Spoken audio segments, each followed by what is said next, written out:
All right, so in this video, I'm going to share with you some absolutely heartwarming and completely uplifting reasons why I think modern love is doomed because of the therapy, self-help industries, social media, and most importantly, dating apps. And I think basically a lot of people have lost their basic sense of humanity and live a lot of their lives like a child or a sugar addict. I say that because they lack the ability to sit still for any period of time. They lack the ability to tolerate any sense or degree of boredom, whether real or perceived. And they really are unable to tolerate any lack of stimulation. And what happens is over time, the threshold for these things just continually gets higher and higher and higher and higher. Like, again, eating sugar, where you used to be able to eat this much and you felt a rush, but then you eat that same amount and you don't get the same rush, or you have to eat more. So you're constantly just eating more, constantly ramping yourself up. And I think it's through these mediums that people become conditioned to constant stimulation and validation. And this, of course, carries over to their love and relationships, which, of course, is a recipe for disaster. So the therapy, self-help industries, social media, and online dating, all these things taken together really create quite an inflated, distorted, exaggerated, and profoundly confused sense of self. And I think the more widespread this becomes, the worse off people tend to feel, and the less they are genuinely able to have just basic human relationships and basic human interactions. And people think oftentimes that knowing themselves more, doing more of the work, in quotes, will be the solution, when in reality is oftentimes what they find is just more of the work, more of what needs to be done, and really just keep on running on the same hamster wheel. And they take things like love and relationships and many other basic aspects of humanity that should be enjoyable, should be basically just fine. They turn them into drudgery and self-flagellation, and kind of almost a religious salvationism is kind of the attitude that tends to come out, which is oftentimes just rearranging the furniture on the Titanic and saying like, oh, I'm super stuffed, my stomach's super full, so the solution is to eat more food. And I think we have more information now than ever, but generally no maturity, no wisdom, or genuine insight into our actual experience as humans. So now I'll break it down kind of piece by piece, why some of the reasons why I say what I say based on therapy, self-help, social media, dating apps. So I think I should also point out, of course, these things are not all bad. Of course, there are exceptions. Of course, they help a lot of people. Of course, many people find success in them. Of course, I mean, I'm not, I don't know how anyone would think anything I'm saying here is implying that something is all bad. Or that people just completely shouldn't do it. That's not what I'm saying at all. So I just really want to point that out, because that would be a major, major error. So oftentimes therapy, from what I've seen, can more or less just validate any and every feeling and interpretation of those feelings that a person has, and oftentimes does not develop the qualities of clarity and discernment, or pragmatism, or practicality, or logic, or rationality within that individual, and instead kind of just orients them towards facts. Her feelings are facts, and feelings, are your language, and they just really hype up the importance of that, which again is more or less how children function. And then oftentimes you see in this world people idealize being like a child again, or being childlike and doing all this stuff, when in reality those are not the qualities that can help an adult individual navigate reality in a useful way and develop competence and any degree of, I guess competence in the world is the best word. And it can also provide quite a lot of ammunition for feeling like a victim. And because there's always new pathologies coming online, new diagnoses and subdiagnoses, and always new sources of trauma, and always new sources of feeling like a victim and demonizing other people and judging other people, and basically categorizing and recategorizing and dividing and subdividing pretty much ad infinitum. And it also, especially in relationships, oftentimes gives people a way to feel superior to others and more or less always have the upper hand because their assumed superiority of doing the work.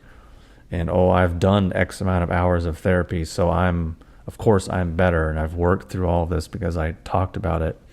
But I can tell you basically every single person that I've ever met that brags in this way about doing the work and working through all this type of stuff, none that I have ever seen or met in my entire life thus far has ever actually done that. They've actually just moved on to a deeper level of confusion, a deeper level of delusion, and have higher levels of anxiety. So what's the solution? Do more therapy, do more psychedelics and microdosing and self-help things and all this other things just to compensate and medicate. Whereas the people that I've met that are actually genuinely got over things, they're not talking about it anymore. It's like if I injured my finger, and once it heals, I'll probably never think about it or talk about it again. I'm not going to go around telling people, hey, remember back when I injured my finger and I just did all this work and processed and worked through it? I'm so amazing, look. No, I'm probably going to be doing other things with my life other than that because it's not giving me an identity boost or helping me feel superior to other people. And also a big thing that I've noticed is that more or less it gives people this mindset to where anyone that doesn't agree with them or necessarily go along exactly with what they're saying is like a narcissist or an abusive person, or they're stuck in their shadow, or they're not doing the work. Basically, they're just able to parrot some kind of pathology that they don't really understand, that someone who probably themselves didn't really understand it gave it to them, and now they have this ammunition to more or less be emotionally manipulative and probably keep themselves in less than ideal situations. So moving on to the self-help thing, one of the biggest issues is that it really tells people and gives people this false idea that they deserve so much from life, and they deserve so much from the people in their life, and they deserve this kind of relationship. They deserve all these great, grandiose, amazing things, but they deny them the harsh reality that, and actually, in order to have those things, you oftentimes need to contribute and add value in a relative manner to whatever it is that you think you deserve. And I guess a great example is, especially as it relates to this context, a lot of people who maybe aren't very physically attractive, which, okay, sometimes that's just how we're born. Okay, fine. Some things you control, some things you can't. But then maybe their personality isn't very good. They're not very enjoyable to be around. They can't handle a conversation. They're maybe not that intelligent. They have no real skills, assets, values, insights, wisdom, or much of anything to add to someone else's life, right? So if we're putting it in kind of silly terms, like there may be a 3 or a 4, but they expect an 8, 9, or a 10. And it's like, well, that's obviously profoundly delusional and profoundly detached from any sense of reality.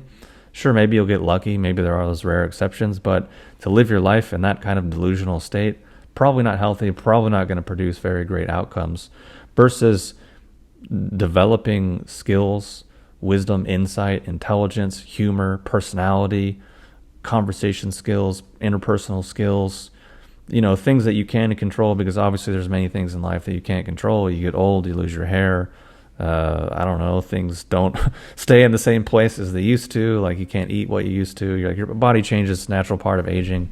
And everyone knows, like, a lot of people peak. Most people do peak physically very early on in life. So you just have to kind of like be practical and start to figure out what you can actually do.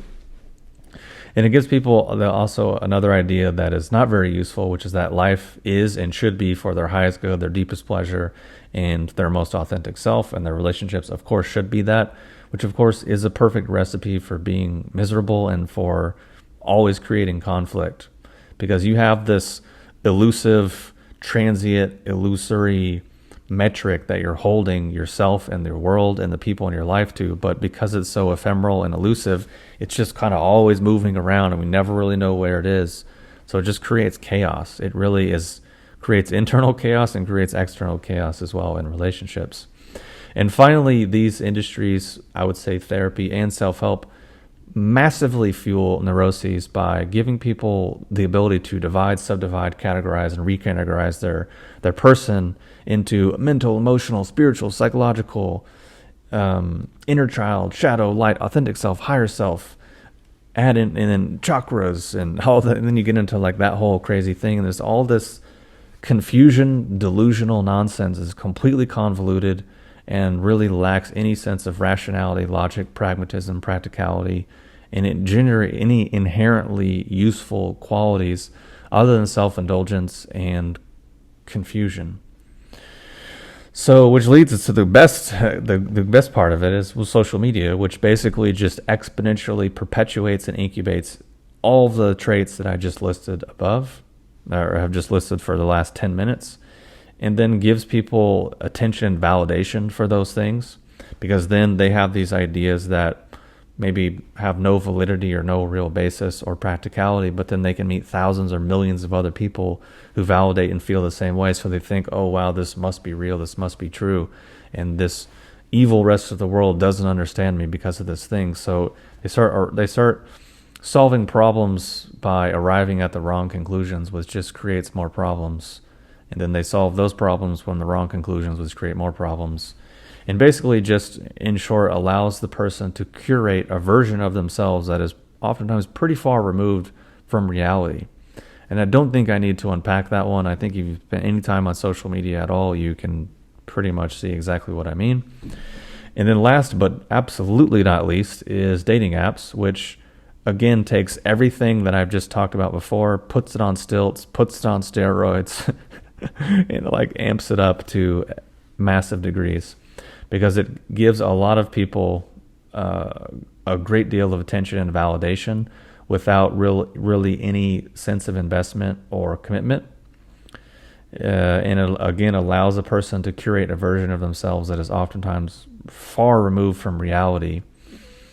And it allows the person to live in an exaggerated sense of self because of this illusion of choice. So you have all these people that are allegedly possibly interested in you because they're giving you attention or some validation with no investment, no commitment, no nothing, no basic humanity other than just an emoji or an LOL or some trivial aspect of humanity, which if you spend any time on dating apps, you know what I mean. Very quickly, it becomes a very dehumanized, pretty pathetic, tragic type of situation. And I could get into many different specifics, but I'll just keep it quite general for now. So basically, I think taking all of these things together is more or less both creating a scenario in which people have more or less lost their basic humanity and reflecting back the fact that that is the case and that people are functioning in many ways like children, like sugar addicts, because they can't sit still, they can't tolerate any boredom or any lack of stimulation, which I say that because that's basically how these mediums operate. Dating apps and social media, 100%, that's exactly how they operate. It's how the algorithms function, and that's how they are conditioning people, because the more time you spend on it, the more conditioned you get, and then that has profound changes on how you view the world and how you show up in the world. And then especially when it's reflecting back to you a bunch of nonsense from the therapy and self-help industry, and these things really go hand in hand. And if you don't believe me, if that sounds crazy, go on TikTok and just go on TikTok, Mind Body Green, Elephant Journal, any type of modern self-help site or spiritual leaning kind of site. You see exactly what I'm talking about. In short, people think knowing themselves more, doing more of the work will be the solution, but in reality, it's just more of the same and just basically more or less rearranging furniture on the Titanic. And my prediction is that the more people go into this, the worse off things will become.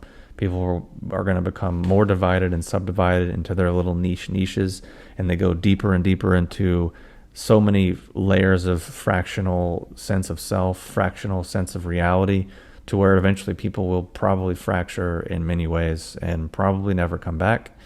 And then that will probably have a rather negative impact on culture and society.